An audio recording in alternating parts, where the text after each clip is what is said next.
दोस्तों, आज हम एक्सप्लेन करने वाले हैं साल 2023 में आई मूवी आनो मेन को। ये कहानी है भंवर की, जिसका उम्र दिन ब दिन बढ़ता ही जा रहा था। ये देख उसके ताऊ भैरव उसके लिए एक लड़की ढूंढते हैं, फिर उसका शादी करा देते हैं। लेकिन शादी के रात भंवर को पता चलता है कि उसकी पत्नी किन्नर है। उसके बाद क्या होता है ये आपको आगे पता चलेगा। कहानी आपको पसंद आएगी, इसलिए वीडियो को अभी लाइक कर दीजिए। तो कहानी की शुरुआत होती है साओरी नाम की एक लड़की से, जो एक बंद कमरे में बैठ के रो रही थी। तभी एक आदमी हाथ में बंदूक लेके उसके पास आता है और उसे एक कपड़ा देकर कहता है कि पहन ले, मैंने तुझे बेच दिया है। साओरी उसके पैर पड़ती है और कहती है कि ऐसा मत करो, चाहो तो मुझसे कोई भी मजदूरी का काम करवा लो। उनकी बातों से हमें पता चलता है कि साओरी एक किन्नर है। वो आदमी उसकी एक नहीं सुनता और उसे धमकाता है कि अगर उसने शादी नहीं की तो वो उसके भाई को मार डालेगा।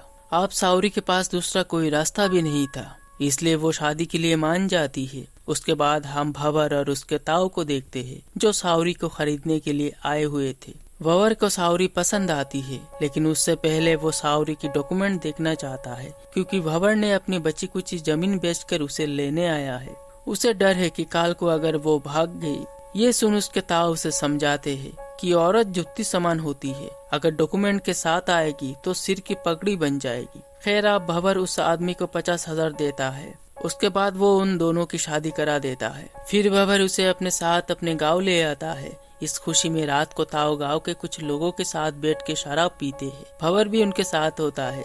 गांव के कुछ औरतें भी सावरी को देखने आते हैं और नई दुल्हन को पहली रात के बारे में समझाते हैं। इधर रात भी बहुत हो जाती है। भंवर को भी अब सहा नहीं जा रहा, इसलिए वो सावरी के पास चला जाता है। सावरी उसे कुछ बताना चाहती थी, पर भंवर अब कहाँ सुनने वाला था। लेकिन अचानक वो आधी रात चिल्ला कर उठता है और कहता है कि वो औरत नहीं। फिर वो ये बात जाके अपने ताऊ को बताता है। ताऊ गुस्से में आकर सावरी को मारने लगते हैं, क्योंकि सावरी ने ये बात पहले क्यों नहीं बताई। तो सावरी कहती है कि अगर मैं पहले बता देती तो वो मेरे भाई को मार डालता। भंवर और उसके ताऊ उस आदमी को ढूंढने के लिए निकलते हैं, तो सावरी उन्हें रोकती है और कहती है कि वो आदमी बहुत खतरनाक है, जाना है तो पुलिस के पास जाओ। अगले दिन दोनों पुलिस के पास जाने के लिए निकलते हैं। ताऊ उसे समझाता है कि अगर हम पुलिस के पास जाएंगे तो फिर पुलिस जांच पड़ताल के लिए हमारे गांव आएगी, जिससे सावरी की बात पूरे गांव वालों को पता लग जाएगी। भंवर को समझ नहीं आ रहा कि वो अब क्या करे। ताऊ कहता है कि चल वापस चल,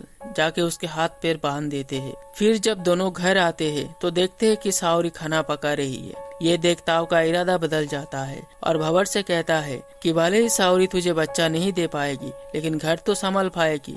फिर भंवर सावरी के पास जाता है और कहता है कि मुझे तो लगा तुम भाग जाओगी।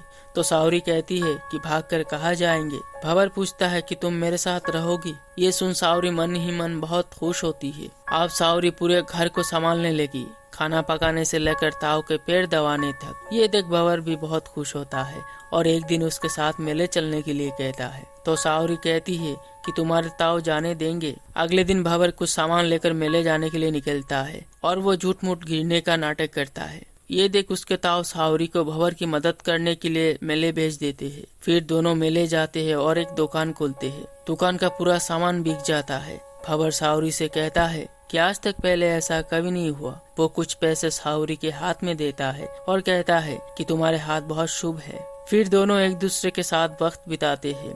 धीरे धीरे दोनों के दिल का रिश्ता बनने लगता है, एक दूसरे को समझने लगते हैं। अब रात हो जाती है, दोनों घर आते हैं। ये देख ताऊ कहता है कि मुझे तो लगा दोनों भाग गए हो। भंवर अपने ताऊ के हाथ में पैसे देता है। पैसे देकर ताऊ का प्यार उबलने लगता है और सावरी के लिए तिरस्कार। काम खत्म करने के बाद सावरी जब सोने आती है तो भंवर उसके हाथ पकड़ता है। फिर दोनों एक दूसरे के साथ रोमांस करने लगते हैं। अगले दिन सावरी भंवर के लिए खाना लेकर खेत पर जाती है और उसे भगवान की एक तस्वीर दिखाती हुई कहती है कि विष्णु जी ने जब अपने रचयिता को देखना चाहा तब वो इस रूप में दर्शन दिए, आधा नर और आधा नारी। रात को ताऊ जब अपने दोस्तों के साथ बैठा होता है, तभी बातों ही बातों में एक आदमी ताऊ से कहता है कि 2 दिन बाद तो मर जाओगे, कब खेलोगे भंवर के बच्चों के साथ। ये सुन ताऊ कुछ समय के लिए चुप हो जाता है। मन ही मन उसे बहुत गुस्सा भी आता है। फिर वो घर आकर भंवर से कहता है कि वो किसी वैद्य के पास जाके बाज वाले दवाई ले आए। ये सुन भंवर थोड़ा शॉक्ड होता है, क्योंकि जो लड़की कभी बच्चा पैदा ही नहीं कर सकती उसके लिए दवाई क्यों। तो ताऊ कहता है कि तेरी पत्नी किन्नर है और इस बात को छुपाने के लिए बाज वाले बात को फैलाना जरूरी है। इस बात से भंवर को बुरा लगता है और दोनों में झगड़ा हो जाता है। भंवर गुस्से में बाहर चला जाता है। इधर सावरी रोने लगती है। कुछ देर बाद भंवर नशा करके घर आता है और सो जाता है, लेकिन आधी रात रोने की आवाज से वो नींद से जागता है और सावरी को गले लगाकर समझाता है कि इसमें तुम्हारी कोई गलती नहीं है। फिर भंवर अपनी एक बहन के बारे में बताता है कि जब उसका जन्म हुआ तब से लेकर 2 दिन तक रोती रही। ताऊ के कहने पर उसे दूध पिलाया नहीं गया क्योंकि वो लड़की थी। ये कहकर भंवर रोने लगता है, लेकिन सावरी उसे संभालती है। इधर ताऊ को आधी रात प्यास लगता है और वो उठकर भंवर के कमरे में जागता है, जब दोनों एक दूसरे के साथ रोमांस कर रहे होते हैं। अगले दिन भंवर बेद के पास जाता है। शाम को सावरी हर दिन की तरह ताऊ के पैर दबा रही थी। तभी ताऊ का नियत बदल जाता है और जब सावरी अपने कमरे में जाती है तो ताऊ भी उसके कमरे में चला जाता है और सावरी के साथ जबरदस्ती करता है। रात को भंवर जब घर आता है तो सावरी को इस हालत में देख वो पूछता है। सावरी ताऊ का नाम लेती है। ये सुन भंवर आग बबूला हो जाता है और ताऊ से हाथापाई शुरू करता है। दोनों की आवाज से गांव वाले इकट्ठा हो जाते हैं। वजह पूछने पर ताऊ रंग बदल कर बात करता है और गांव वालों के सामने कह देता है कि भंवर की पत्नी कोई औरत नहीं बल्कि किन्नर है। ये सुन गांव वाले सरपंच बुलाने का फैसला करते हैं। अगले दिन सरपंच बैठता है। भंवर से सच्चाई के बारे में पूछा जाता है। तब भंवर कहता है कि हाँ, वो एक किन्नर है और ये बात ताऊ को भी पता है और उन्होंने ही इस बात को छुपा कर रखने के लिए कहते, लेकिन ताऊ इस बात को सबके सामने मानने को तैयार ही नहीं था। अब सरपंच और गांव वाले मिलकर तय करते हैं कि अगर भंवर को गांव में रहना है तो उसे सावरी को छोड़ना होगा। लेकिन भंवर कैसे छोड़ता, वो तो उसे प्यार करता है। लेकिन तभी सावरी कहती है कि वो हमसे प्यार नहीं करते।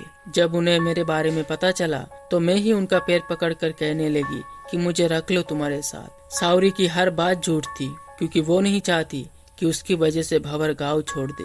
उसकी बात सुनकर भंवर रोने लगता है और सावरी उससे दूर चली जाती है। और इसी के साथ इस मूवी की कहानी यहीं पर खत्म होती है। तो ये थी अनोमन मूवी की कहानी। कैसी लगी आपको कमेंट करना।